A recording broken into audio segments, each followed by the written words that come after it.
बिस्मिल्लाहिर्रहमानिर्रहीम इय्याका नअबुदु व इय्याका नस्तईन। शुक्रिया जनाब स्पीकर। जनाब स्पीकर, जैसा कि आप सबको मालूम है कि खैबर पख्तूनख्वा पर एक दफ़ा फिर दहशतगर्दी को मुसल्लत किया गया है और ये दहशतगर्दी जब लाई जा रही थी तो इसमें बाकायदा हमने सबको आगाह किया था, क्योंकि रिजीम चेंज ऑपरेशन के बाद जब हमारे लीडर हमारे कायद जनाब इमरान खान साहब की एक जमहूरी हुकूमत को लंदन प्लान के तहत गिराया गया, तो उसके बाद हमने तमाम पाकिस्तानियों को इस प्लान के हवाले से बताया गया था कि पख्तूनों के सर का सौदा एक दफ़ा फिर हो गया है और इन दहशतगर्दों को एक दफ़ा फिर खैबर पख्तूनख्वा में बसाया जा रहा है। लेकिन उस वक्त की हुकूमत, उनके उज़रा और कुछ इदारों के अरकान या मुलाजिम वो ये कह रहे थे कि हम झूठ बोल रहे हैं, ऐसा कुछ भी नहीं है। लेकिन आज हम देख रहे हैं कि खैबर पख्तूनख्वा में कुछ जगहों पर मिलिट्री ऑपरेशंस के तहत लोगों को बेघर किया जा रहा है, जिसको हम जबरी इनखला कहते हैं। तो अगर उस वक्त जब हम बोल रहे थे कि ये लोग पहाड़ों पर है, अगर उस वक्त ये इकदामात होते तो वो नीचे नहीं आते।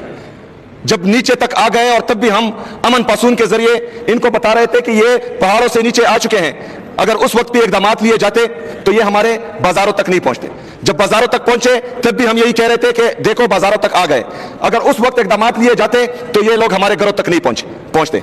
लेकिन बदकिस्मती से जब हमारे घरों तक पहुंच गए और बंदूक की नोक पर रात को हमसे खाना खाते थे, तो सुबह ये लोग हमारे घरों तक पहुंच जाते थे कि तुमने खाना क्यों खिलाया।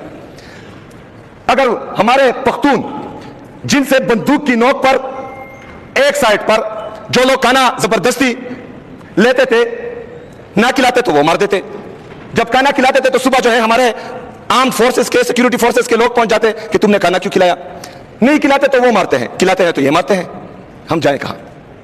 लेकिन बदकिस्मती से हमारी बातों पर गौर नहीं किया गया, सीरियस नहीं लिया गया। हमें झूठा कहा गया, हमें यह कहा गया कि ये प्रोपेगेंडा कर रहे हैं। लेकिन इनको क्या, खून तो मेरे पख्तूनों का गिर रहा है, जो बदकिस्मती से एक माइंड सेट के लिए जो 78 साल से इस मुल्क पर काबिज हैं, उसके लिए मेरे पख्तून का, मेरे कबाइली का खून बहुत सस्ता है।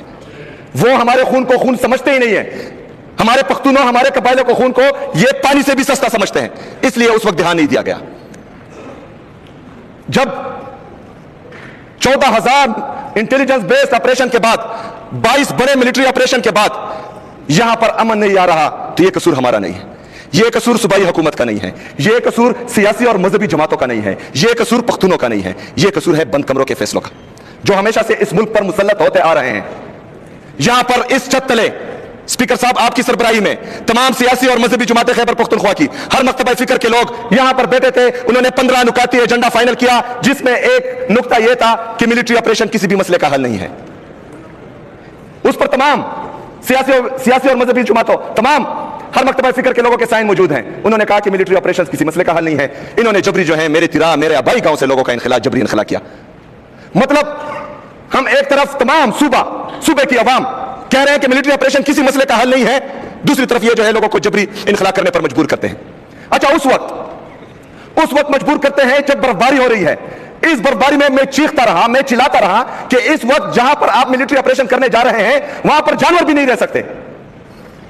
आपका इरादा दहशतगर्दी या दहशतगर्दों का खात्मा नहीं है।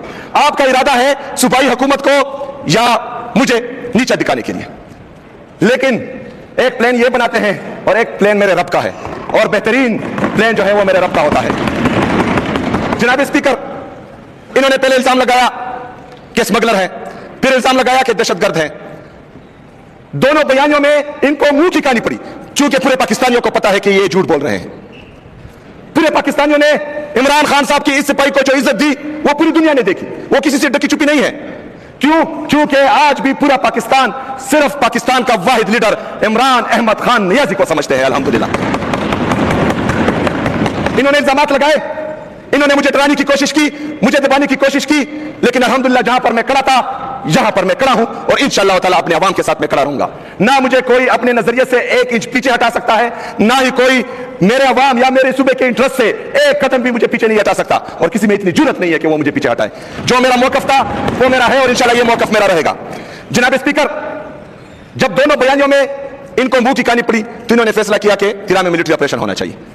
حالانکہ وہاں پر برفباری تھی, وہاں پر جو ہے اس وقت کوئی جانور بھی نہیں رہ سکتا, یہ میں بار بار کہہ رہا ہوں, لیکن اس کے باوجود یہ بضد تھے مجھے خراب کرنے کے لیے, کیونکہ ان کا ارادہ تھا کہ جب لوگوں کا جبری انخلا ہوگا تو لوگ جو ہے اس کے پیچھے یا حکومت سے منحرف ہوں گے اور وہ جو ہے ان سے نالا ہو جائیں گے. لیکن اللہ کا پلان کچھ اور تھا. جب جبری انخلا ہوا تو میں تیرا کے عوام کے پاس گیا, تیرا کے عوام نے مجھے پیار دیا, انہوں نے مجھے عزت دی, کیونکہ ان کو پتا ہے کہ صوبائی حکومت نہیں, یہ بند کمروں کے فیصلے ہیں جو ہمیں جبری انخلا پر مجبور کر رہے ہیں. ان کو پتا ہے کہ صوبائی حکومت اگر ہمیں کمپنسیشن کی مد میں 4 ارب روپے دے رہی ہے, یہ وہ یہاں پر ڈیولپمنٹ اسکیم میں, ہسپتالوں میں, یونیورسٹیز میں, کالج میں, اسکولوں میں, روڈز میں بھی لگا سکتے تھے, لیکن نہیں, کیونکہ بند کمروں کے فیصلے جو ہیں وہ کچھ اور چاہ رہے ہیں. وہ خیبر پختونخوا کو لیبارٹری بنانا چاہ رہے ہیں, بلکہ لیبارٹری انہوں نے سمجھ رکھی ہے, ایک آتا ہے ایک تجربہ کرتا ہے, دوسرا آتا ہے دوسرا تجربہ کرتا ہے.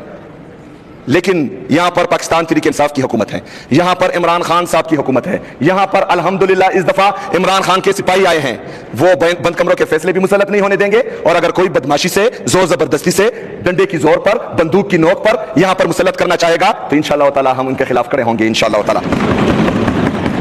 جناب اسپیکر, اس برباری میں, شدید برباری میں ان سے تو غلطی ہو گئی, لوگوں کا جبری انخلا انہوں نے کیا. پھر ابھی ان کو سمجھ نہیں آ رہی تھی کہ جو چیز, کیونکہ بند کمروں کے فیصلے ہمیشہ اس طرح ہوتے ہیں, اس سے نقصان ہی ہوتا ہے, ان کا بھی نقصان ہوتا ہے اور قوم کا بھی نقصان ہوتا ہے.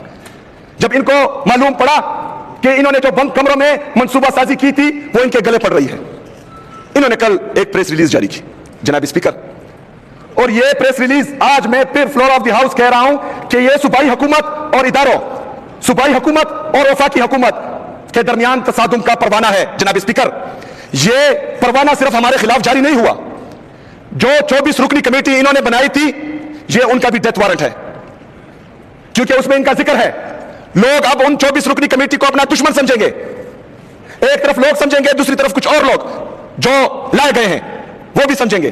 اچھا, ایک طرف تو یہ 24 رکنی کمیٹی کے ساتھ, حالانکہ ان کو ڈرایا گیا, دمکایا گیا, دبایا گیا, اور اس کے باوجود ان سے سائنس لیے گئے. ابھی جو ہے کچھ دنوں میں ان کے ویڈیوز بھی آئیں گے, کیونکہ ان کو ڈرایا اور دمکایا جا رہا ہے کہ صوبائی حکومت کے خلاف آپ بیانات دیں, لیکن ہم ان کو کلی چھوٹ دیتے ہیں, کیونکہ یہ ظالم ہے, کر سکتے ہیں ظلم.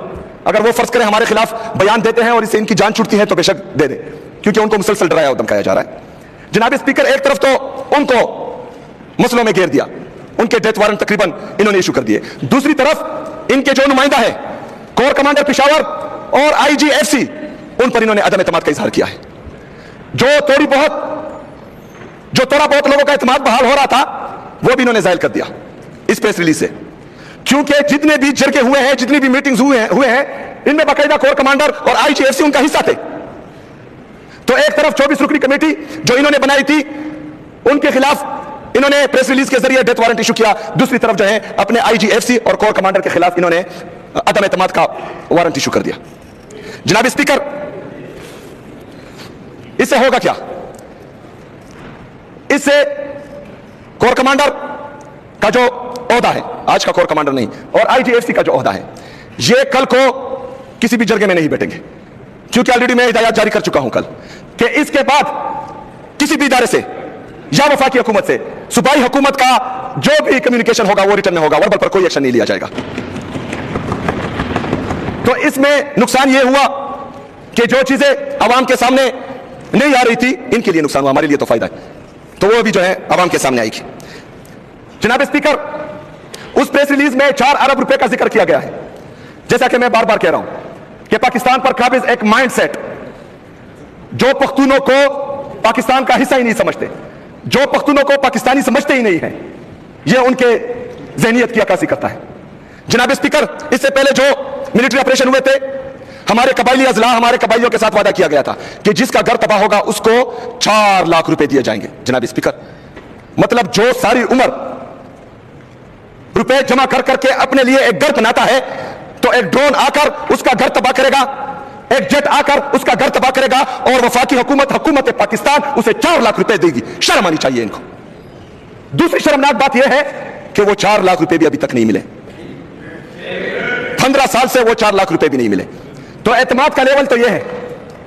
دوسری طرف میرے نارتھ وزیرستان کے لوگ جو بکاخیل کیمپ میں ہوتے ہیں, ان سے وعدہ کیا گیا تھا کہ منتھلی ان کو پیسے دیے جائیں گے. جناب اسپیکر, ان کو پیسے نہیں دیے جا رہے وفاقی حکومت کی طرف سے, صوبائی حکومت دے رہی ہے. 7 ارب روپے ہم دے چکے ہیں. 46 अरब रुपए हमारा वो बकाया है वफाक जो हमारे मुतासरीन को पैसे नहीं दे रहा था। 7 अरब रुपए जो है अभी हम दे रहे हैं, दे चुके हैं। 52 अरब रुपए ये वफाक हमारा आईडीपीज में बकाया है। जनाब स्पीकर, ये 4 अरब रुपए ये इसलिए बार बार याद कर रहे हैं क्योंकि ये मेरे कबाइलियों को कीड़े मकोड़े समझते हैं, क्योंकि ये समझते हैं कि हम इनको मारेंगे, इनको दबाएंगे, इनको निकालेंगे, लेकिन इनके रिलीफ के लिए आपने कुछ नहीं करना। मैं करूंगा इंशाअल्लाह ताला, मैं करूंगा इंशाअल्लाह ताला, और डंके की चोट पे करूंगा। मैं अपने एमपीएस का, एमएनएस का, खैबर पख्तूनख्वा की आवाम का तहे दिल से शुक्रिया अदा करता हूं कि उन्होंने इन मुतासरीन के लिए ये 4 अरब रुपए सूबाई हुकूमत की तरफ से जो मुख्तस किए गए हैं, इन्होंने ये कुर्बानी दी है। मैं दिल से आपका शुक्रिया अदा करता हूं। लेकिन इसके बरक्स जो माइंडसेट है, जो ये नहीं चाहता कि कबाइली नौजवान इस सूबे का वज़ीर-ए-आला बने, एक माइंडसेट जो ये नहीं चाहता कि कबाइली नौजवान या कबाइली लोग मेन स्ट्रीम में आए, जो ये नहीं चाहता कि मेरा कबाइली नौजवान पढ़े लिखे वो कामयाब बने, उनके मुंह पर तमाचा है और ये तमाचा मैं इंशाल्लाह बार बार मारूंगा इंशाल्लाह। जनाब स्पीकर, एक दफा फिर इस फ्लोर से मैं बंद कमरों के मुनसूबासाजों से यह कहता हूं कि अगर हम तनकीद करते हैं, अगर आपकी पॉलिसियां बार बार नाकाम होने की वजह से हम इससे दिल बर्दाश्त हो गए हैं, तो हम दूसरी तरफ हल भी देते हैं। हल यह है कि सूबाई हुकूमत को, तमाम सियासी और मजहबी जमातों को, यहां के स्टेक होल्डर्स को, मशरान को, इनको साथ बिठाए, पॉलिसी बनाए। वो पॉलिसी मुस्तकिल और पायदार अमन में कलीदी किरदार अदा करेगी। क्यों बज़िद हो, क्या मसला है? क्यों ये सोच आप तर्क नहीं करते कि मतलब आप ही हैं, बाकी कोई समझदार नहीं है? अगर आपके एडवाइजर या आप समझदार होते तो आप कल की प्रेस रिलीज निकालते। आपके पॉलिसी वैसे भी नाकाम है, आपके एडवाइजर्स भी बेवकूफ हैं, पता नहीं कौन आपको ये मशवरे देते हैं। जनाब स्पीकर, वाहिद हल यही है कि मिल बैठकर मुस्तकिल और पायदार अमन के लिए वाज़ेह हिकमत अमली और वाज़ेह पॉलिसी बनाई जाए जो सिर्फ एक बार हो। यह नहीं हो सकता कि आज एक पॉलिसी बनाएगा, कल वो जाएगा, दूसरा आएगा, वो कोई और पॉलिसी बनाएगा। मुस्तकिल और पायदार अमन के लिए इन तमाम लोगों को मिल बैठकर एक वाज़ेह पॉलिसी बनानी चाहिए। जनाब स्पीकर, एक तरफ तो मेरे सूबे के ये हालात है, दहशतगर्दी लाई गई, मिलिट्री ऑपरेशंस के लिए राह हमवार होती जा रही है, लोगों को बेघर किया जा रहा है। दूसरी तरफ वफाक हमारे पैसे नहीं दे रहा। 4758 अरब रुपए वफाक हमारा मकरूज है, लेकिन वो हमें नहीं दे रहा। दूसरी तरफ आईएमएफ ने रिपोर्ट किया है कि 5300 अरब रुपए की करप्शन इन्होंने की है, ये रिपोर्टेड है। इसके अलावा पता नहीं कितनी की करप्शन हुई होगी। रिपोर्ट्स है कि पंजाब में तकरीबन 100 अरब रुपए की करप्शन हुई है और खुर्द-बुर्द हुई है। एक तरफ मेरा जायज मुतालबा है, हमारे जायज हकूक है कि हमें 4758 अरब रुपए दे, वो नहीं दे रहे कि पैसे नहीं है। दूसरी तरफ 5300 अरब रुपए ये खा रहे हैं और कोई पूछने वाला ही नहीं।